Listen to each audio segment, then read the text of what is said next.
Welcome to Boxing Predictions. Today I'm going to be discussing Tyson Fury versus Tom Schwarz. I'm going to be previewing this matchup and giving you my prediction of the Fury-Schwarz fight. And I'd like to invite you now to jump down to the comment section below and give me your prediction. I want to hear from you as soon as possible. Please also consider hitting that subscribe button to this channel, Boxing Predictions. And if you do, don't forget to hit that notification bell so you're notified as and when new fight prediction videos drop. So this fight takes place on the 15th of June 2019. It's at the MGM and it's in Las Vegas. Now, there are no recognized titles on the line. It's scheduled for 12 rounds. This is not the fight that we expected.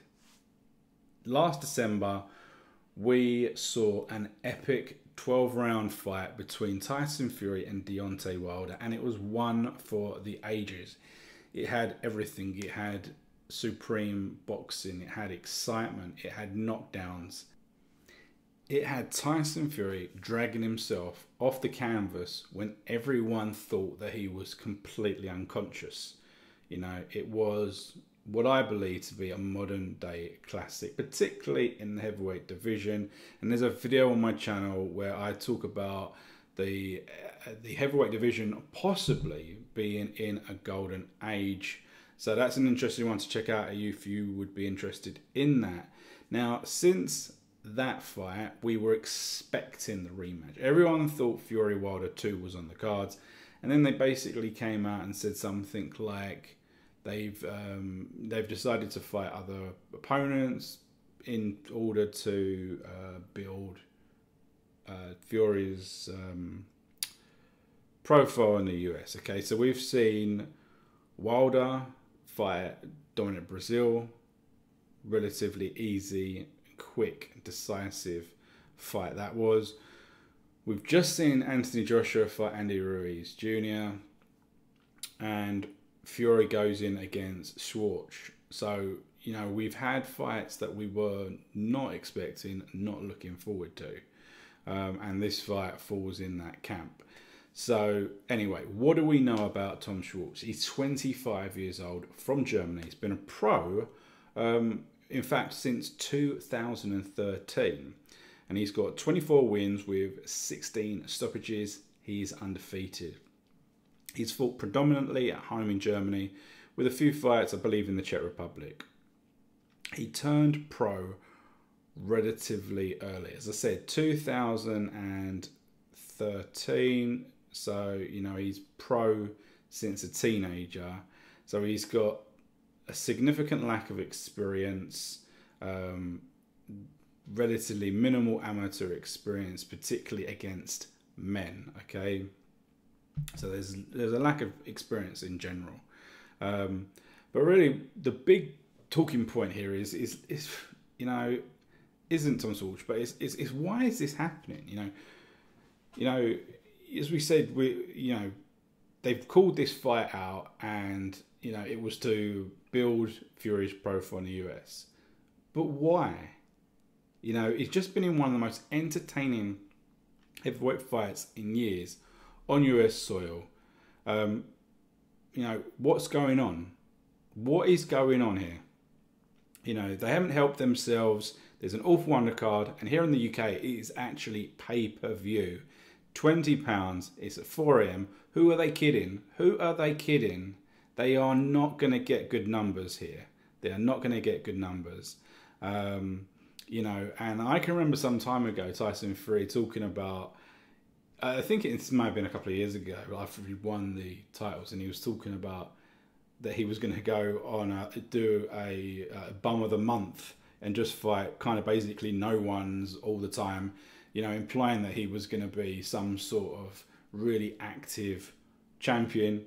Didn't work out that way, and this is kind of sums up like where we are here. You know, the IBF and the WBO both rank Tom Schwarz in the top 10. But BoxRec don't even classify him in their top 50 ranking system, and he's 7th just in German heavyweights. You know, it's It really is quite bizarre. Okay. But anyway, Tom Schwarz, let's just talk about him for a minute, just so we can actually talk about the matchup, okay? Because that's important, right? He's 6'5", so he's a big lad. You know, he does try to press the action. He's got a basic style. He moves forward with his hands up, slowly inching forward, perpetually. But he actually, you know, as you'd expect, very limited skill-wise, predominantly relying on flurries when he sees an opening, okay? And obviously that all depends on the opponent. So in likelihood, Tyson Fury, who is actually focused, if he is focused, should be able to position this guy exactly where he wants. Land shots at will, moving in and out, you know, really wearing down this guy and really giving him like a psychological beatdown. Much like how what we saw him do against the likes of Chisora and Hammer, which were so decisively, and you know, for fans of those fighters, was painful to watch. So I actually predict a fight exactly like that. I predict that we're going to see a one-sided beatdown. It's possibly going to be a late stoppage. Whether that is a KO, whether that is the referee stopping it, or whether it's the trainer throwing in the towel, I'm not exactly sure. But just to put something on paper, I will go out and say we're talking about a Tyson Fury stoppage rounds 9 or 10. Okay? So what happens after? Okay? So if we're talking on the basis that we're expecting Tyson Fury to win this pretty decisively, and on the basis that he is focused and he's still wanting this, he's still hungry, you know, what actually happens next? Now, the landscape has actually changed. The landscape has changed since this fight was announced because of what happened with Anthony Joshua and Andy Ruiz Jr. Andy Ruiz Jr. now picking up 3 of the belts in a shock victory. Let's not beat around the bush. It was a shock victory for Andy Ruiz. No one really saw that coming. Okay, so why I think, you know, the landscape has changed most significantly is because there has been talk of the fact that Deontay Wilder and Fury will most likely fight again in a rematch, possibly this year. We know that Deontay Wilder is fighting Luis Ortiz in a rematch of their fight, which again was another fight that I referenced in my Golden Age of Heavyweights video, and being a very exciting, one of the better fights of the last couple of years.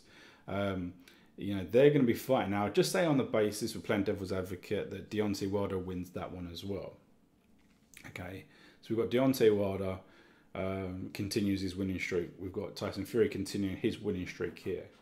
Okay, and we've got Anthony Joshua, Eddie Hearn, saying that we are going to get a rematch, I think in October, versus Ruiz. Okay, now what happens next? For me, it's all about that rematch. It's all about that rematch, because everyone else is going to want to have a shot at the winner of that fight, because they're going to see an opportunity to get the belts. You know, whether that's Wilder, whether that's, you know, Fury, Ortiz, whoever, they're all going to want the Joshua Ruiz winner. Now, if Andy Ruiz Jr. defends those titles, my feeling is that his next fight will be against Deontay Wilder. And that means that we won't get to see Wilder versus Fury 2. We won't get to see. So I don't know if that happens. That's my feeling.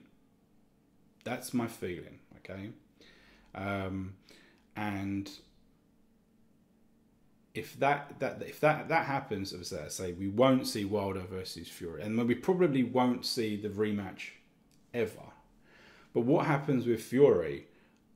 I wouldn't be surprised if we then see Fury versus Dillian Whyte, for example. If Anthony Joshua wins, I actually don't know. I actually don't know, because, you know, as we've seen over the years, there's been such to and fro in and between Joshua's camp, Fury's camp, and Wilder's camp. It never really seemed to be on the cards that Joshua was going to fight either of these two guys. So whether he would want to fight one of them, you know, after having this devastating loss and then coming through the rematch, I just don't know. I just don't know. But anyway, that's a little bit of talk. And after this fight, the Tyson Fury versus Tom Schwarz, I'm going to be releasing my new rankings. So it's going to be the summer rankings for 2019. So look out for that video. And remember, hit that subscribe button and the notification bell. And we'll see you soon on the other side of this fight.